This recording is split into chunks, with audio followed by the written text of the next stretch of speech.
Welcome to movie today. இன்றைக்கி நாம் நெட்ஃப்ளிக்ஸில் தமிழ் டப்பிங்கோடு இருக்கிற ஆந்திரா கிங் தாலுகா படத்தோட ரிவ்யூ தான் பார்க்க போகிறோம்.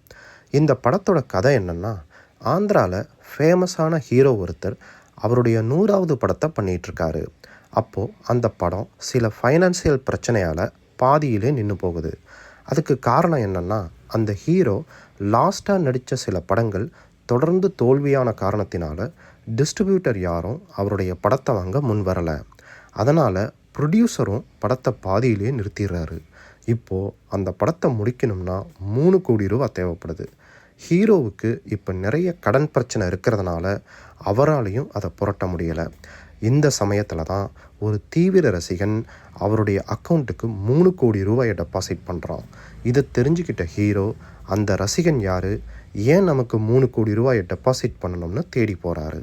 இதுக்கப்புறம் என்ன நடந்தது என்பது தான் கதை. இப்போ வாங்க பாசிட்டிவ்ஸ் என்னென்ன, நெகட்டிவ்ஸ் என்னென்னு பார்த்துடலாம்.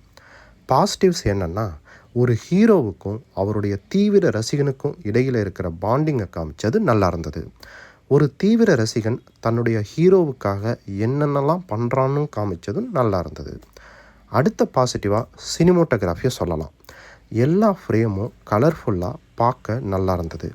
ஹீரோவான ராம் போத்தினியனுடைய பர்ஃபாமன்ஸும் ஃபேமஸ் ஹீரோவாக வந்த உபேந்திராவுடைய பர்ஃபாமன்ஸும் பார்க்க நல்லா இருந்தது. கிளைமேக்ஸில் இவங்க 2 பேரும் சந்திக்கிற காட்சியை பார்க்க ரொம்ப எமோஷ்னலாக இருந்தது. இப்போ வாங்க நெகட்டிவ்ஸ் என்னென்னு பார்த்துடலாம். படத்துடைய கதையை ஆரம்பத்தில் நல்லா தான் ஸ்டார்ட் பண்ணாங்க. பட் அதுக்கப்புறம் ஒரு நார்மல் கமர்ஷியல் ஸ்டோரியாக கிளைமேக்ஸ் வரைக்கும் கொண்டு போனது அவ்வளோ இன்ட்ரெஸ்டிங்காக இல்லை. கிளைமேக்ஸில் கிடைக்கிற ஒரு எமோஷ்னல் கனெக்ட் படம் ஃபுல்லாக இருந்திருந்தால் பார்க்க நல்லா இருந்திருக்கும். படத்தில் நிறைய லாஜிக் மிஸ்டேக் இருக்கிறதால நம்மளால் கனெக்ட் பண்ணி பார்க்க முடியலை. ஸோ மொத்தத்தில் இந்த படம் எப்படி இருந்துச்சுன்னா, ஒரு ஓகேவான ஒன் டைம் வாட்சபிள் மூவியாக இருந்துச்சு. இந்த படத்துக்கு நான் கொடுக்குற ரேட்டிங் 5க்கு 2.5 கொடுப்பேன். இதில் ஒரு லிப்லாக் சீன் இருக்குது. ஸோ UA 16+லேருந்து பார்க்கலாம். தேங்க்ஸ் ஃபார் வாட்சிங்.